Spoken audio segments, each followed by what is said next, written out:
happened. The day after Don Patton went public with this track, they showed photographs of it.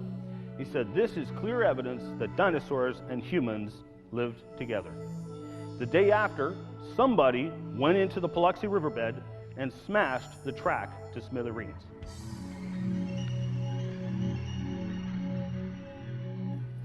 The Austin Chalk, which I talked about a couple of sessions ago, this is actually the area I visited. This is where Dr. Don Patton and Carl Baugh followed up trying to figure out where this track came from. Now, this is called the Burdick track.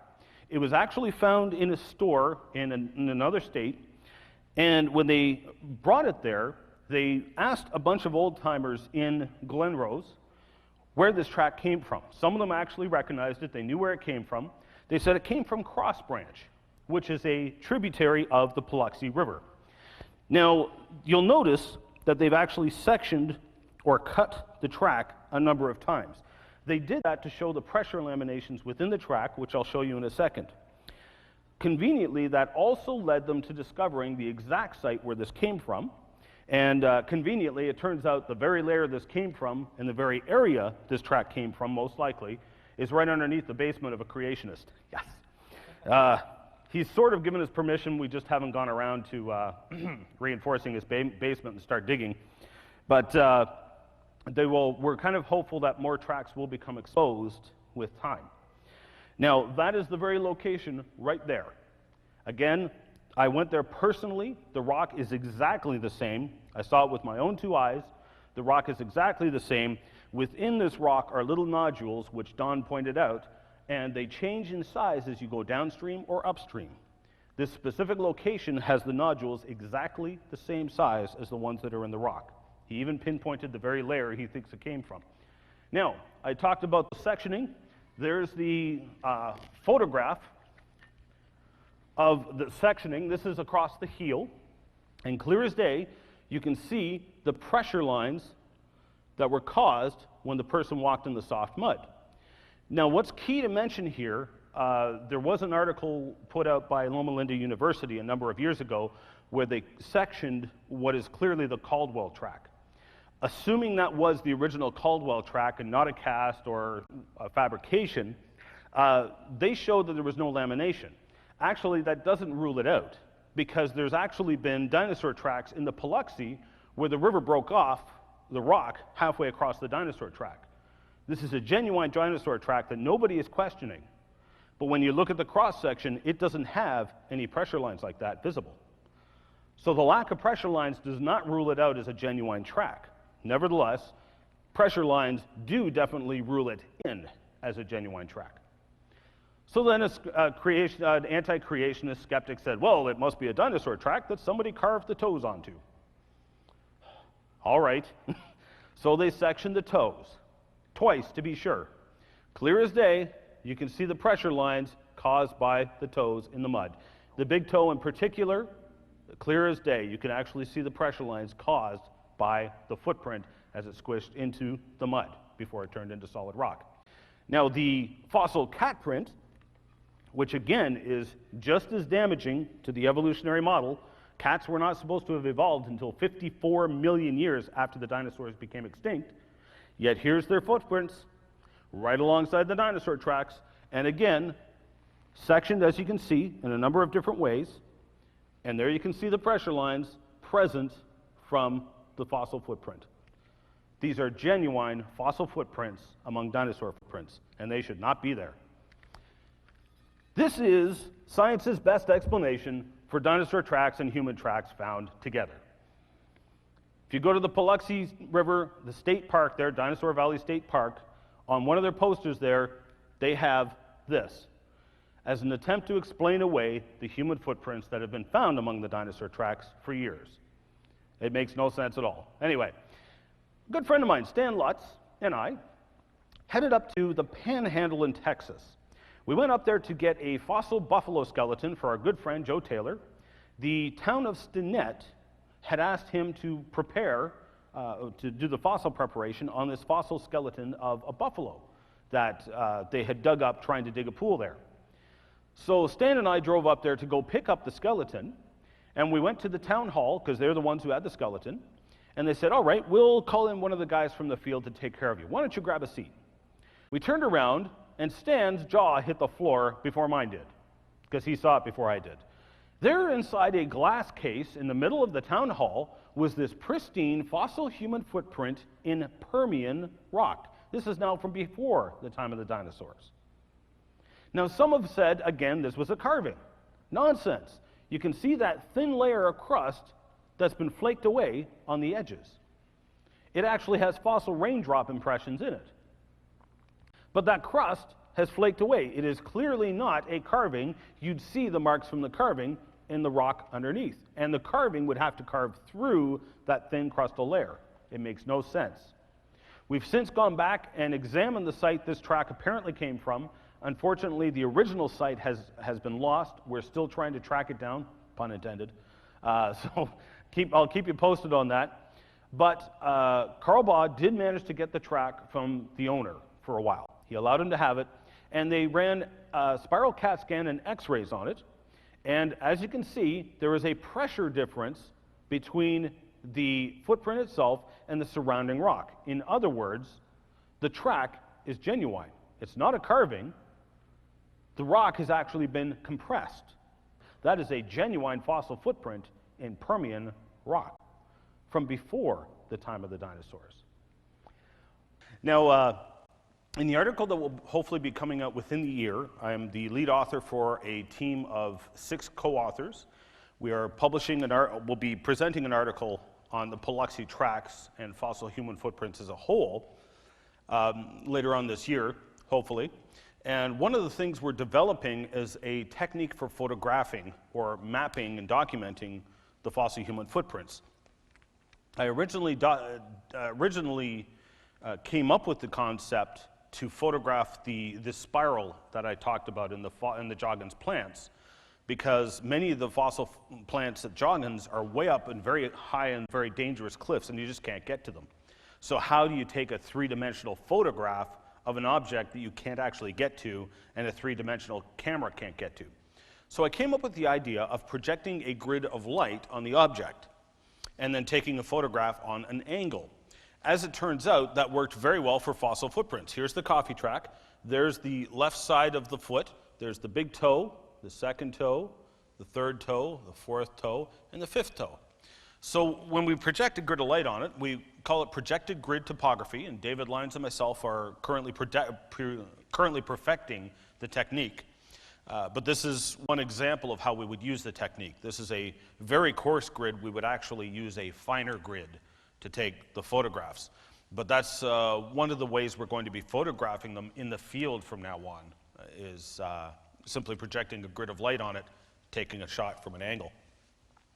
Now, this is Kachina Bridge, which is in Natural Bridges Park, National Monument. Now, way down at the bottom of this bridge, Kachina Bridge, there are a whole pile of Indian petroglyphs and pictographs. One of those petroglyphs sure looks like a long neck dinosaur. Again, if it's not a dinosaur, what is it? And most people don't realize this. There are still plenty of sightings of what sure appear to be dinosaurs still alive today. For example, there's one book that was co-authored by Kent Hovind and a friend of mine from Canada, Bill Gibbons, Canadian. And they co-authored this book, which was a documentation of missionary stories of strange creatures they encountered in the jungles, a lot of which sure sound like dinosaurs. Now, to relate one story, I related this to some of the young men here yesterday.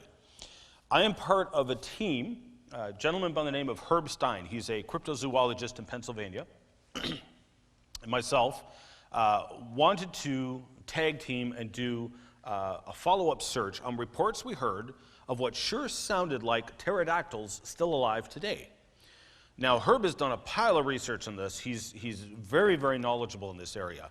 It was his expedition. I was just, well, he was going to use me for the bait for the pterodactyls, okay? That was the bottom line. So anyway, we heard reports via a third creationist friend of mine in Mexico of what sure sounded like pterodactyls flying around Mexico. And so I asked Herb, do you mind if we invite him to be part of the expedition? And we'll follow up on this. Herb also had a pile of reports from Mexico as well, so he was quite enthusiastic. So I called up my friend Juan. I said, hey Juan, we want to launch an expedition to Mexico. You're Mexican, you know the language, you know the culture, you know how things work. You want to be part of the team. We'd really appreciate your help. And he called me back later on that night with a brainstorm. He said, I have this friend of mine, he's a Huichol Indian, used to live up in the mountains. However, when he became a Christian, persecution rose up and he basically fled for his life. He was afraid they were going to kill him for becoming a Christian. So he lost his land, he lost his animals, his house, everything. He's the poorest of the poor there. And so what Juan suggested, he said, why don't you give him $100 because he still goes up to the mountains to preach the gospel. He said, why don't you give him $100? That'll pay for his bus fare. Maybe give him a little money on the side to live on. We're supporting a missionary. We'll give him printouts off the internet of pterodactyls. And we'll ask him to ask people if anybody has seen these things. So I'm thinking in my mind, hey, this is brilliant. We're supporting a missionary. Now we're dealing with another culture, another language. We have a lead man in. He's a Christian. This is just, it's perfect. So I said, sure. So I sent him $100. Totally out of the blue, this guy shows up on Juan's doorstep the next day.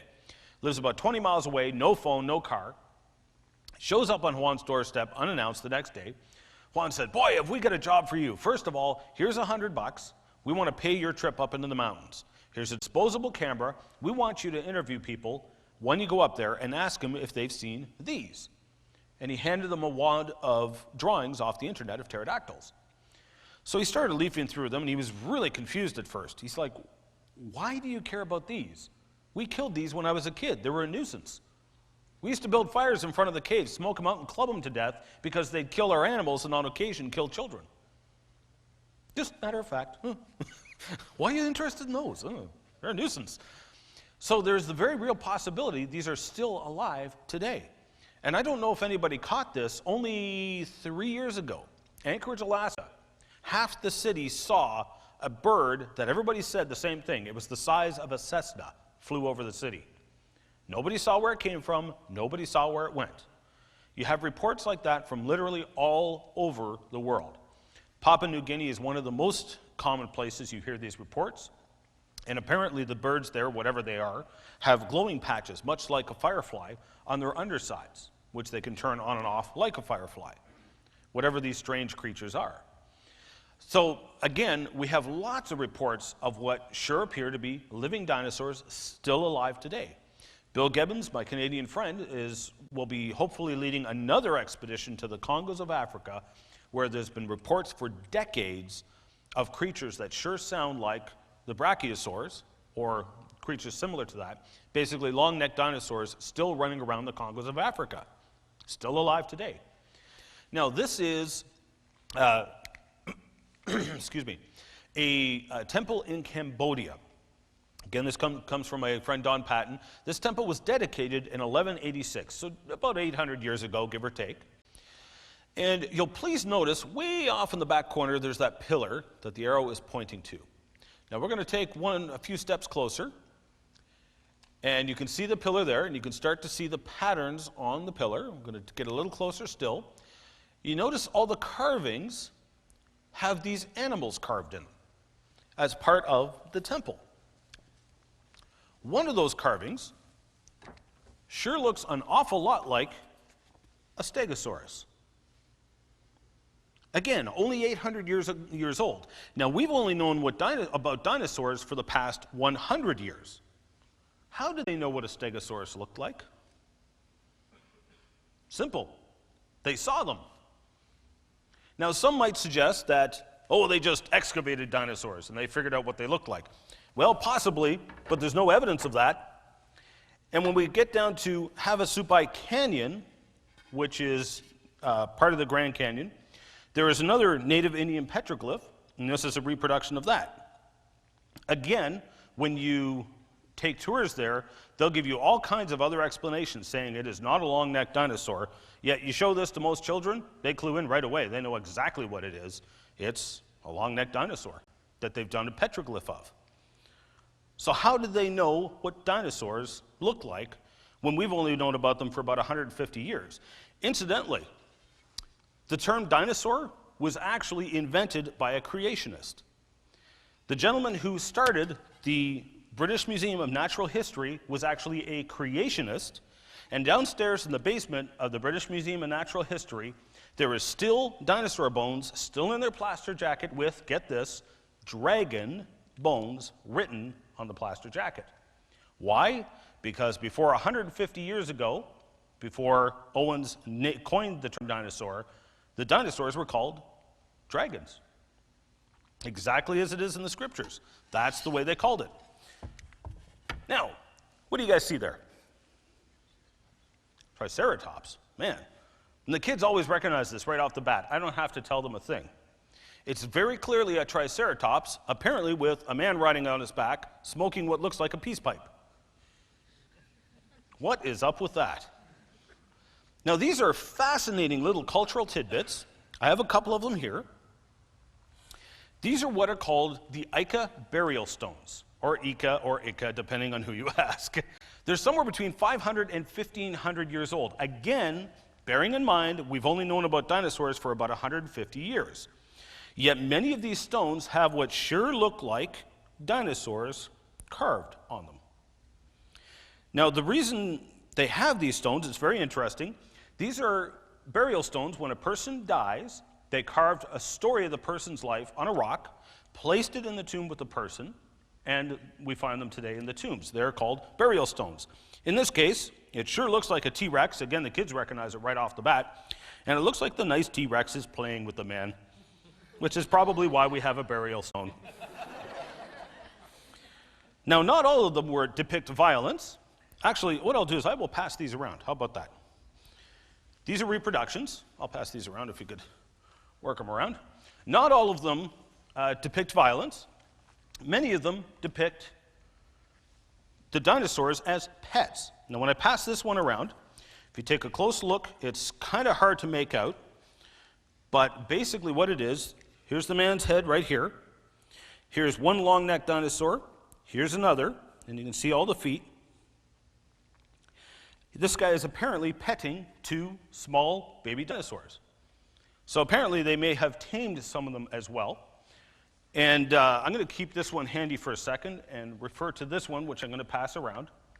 Again, this one's so small I won't even bother showing it to the camera because you won't see it. But in this case, it's a long neck looking dinosaur, which is apparently throwing a man up into the air, has him by the arm, and there's some stuff dangling off his arm, so you can probably guess what's going on there. But I'll pass that one around as well so you can see it. So these are actual size, actual cast reproductions. Now, the question arises, did they excavate dinosaurs? How did they know what they looked like? Well, it turns out they know more about dinosaurs than we did. For example, this is fossilized dinosaur skin. Actual fossil dinosaur skin. This is not an impression, which is often what we find when we do find dinosaur skin. This is actual fossil dinosaur skin. You look at the cross-section, you can actually see the layers in the skin. And it turns out, we've only found out about this in the past 15 years or so, many or perhaps all of the sauropods and many of the dinosaurs had these beautiful rosette patterns in their skin. Well, let's take a close-up of it. So you can see the petals of the pattern arranged in a circle to make this rosette pattern in the skin. Well, lo and behold, they've depicted the dinosaurs in their stones with the circles in the skin. How did they know that? We've only known about this for 15 years. The explanation is simple. They saw the dinosaurs, and you can even see them depicting the circles on the skins of the dinosaurs on these rocks here. So I'll pass this one around as well, so you can see it for yourselves. Okay. We're going to move along from there and take a closer look at the fossil record. What I want to focus on here, I brought this up briefly with the children the first night. I want to focus on it and emphasize it, okay? We're going to flog fossil lake queens again, okay? But it's really important that you bring this home because we get asked often, What is your evidence for creation? The evidence for creation, most people don't get it because they never stop to think about it.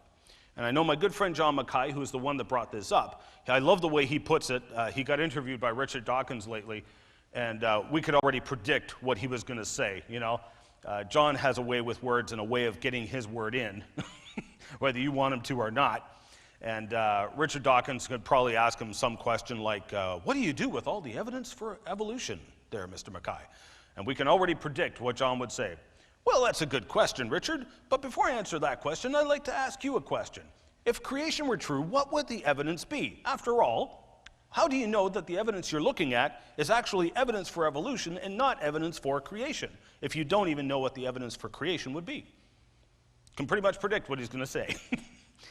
But as John Mackay pointed it out, 10 times in the first chapter of Genesis alone, it says God created things to reproduce after their kind.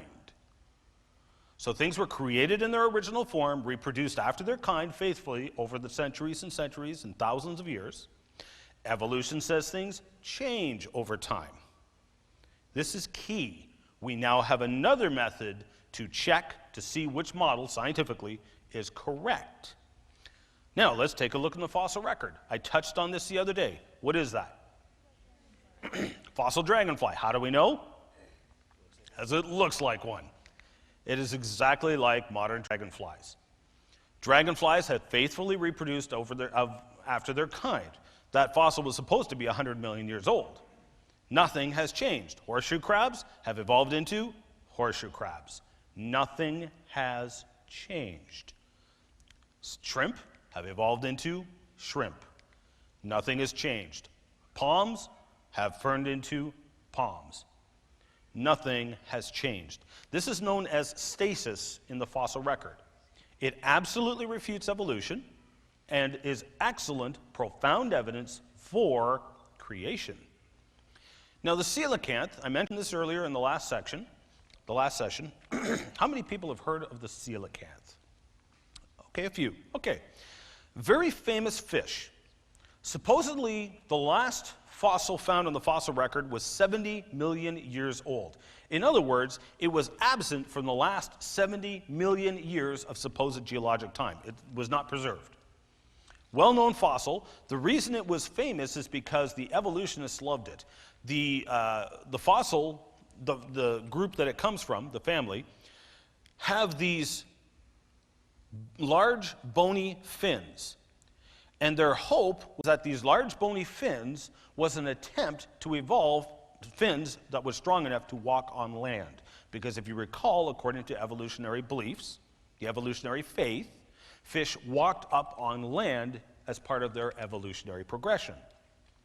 And so the coelacanth was known from the fossil record. They hoped and believed that this was an example of a fish that was either already walking on land or getting ready to walk on land. That was why it was so well known and so famous. Extinct for 70 million years until in the 1950s, they found one still alive. In fact, they've since found a whole schools of them still alive. And lo and behold, the oldest fossil coelacanth is 450 million years old, and it has not changed one iota in 450 million years. That horseshoe crab fossil I showed you a minute ago, just last week, a newspaper report came out. There was one found in Ordovician rock in Manitoba, some 400 to 450 million years old. Horseshoe crabs have not changed in hundreds of millions of years according to evolutionary timescales. Again, evidence against evolution and for creation. So throughout the fossil record, you see the fossil form still the same as the modern form. Even things like fossil teddy bears. In the words of Vance Nelson, world-famous creationist, she's not scared, she's petrified. Yep.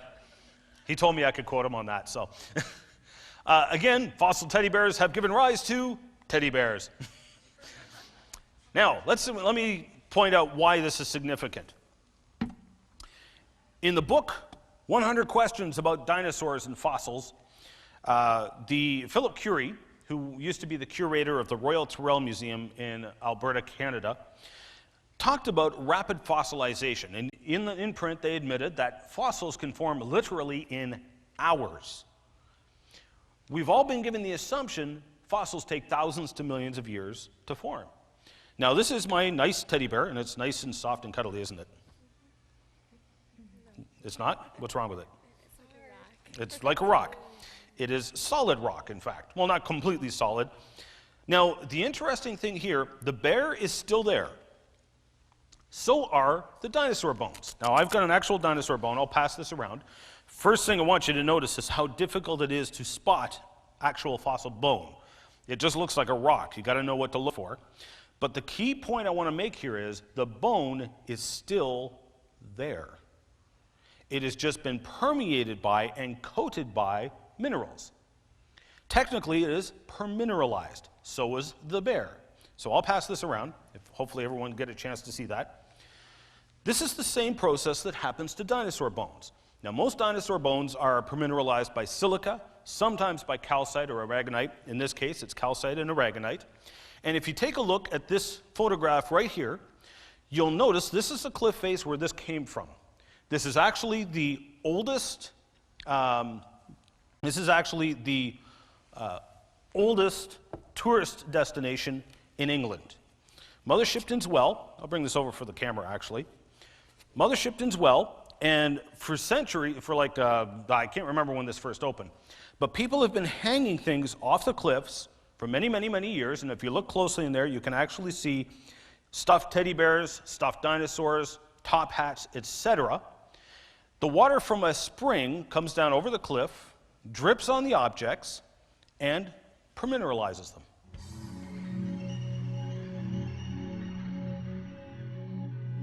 Evolutionists will claim that it first appeared here because that's the oldest fossil we have. It had not evolved yet.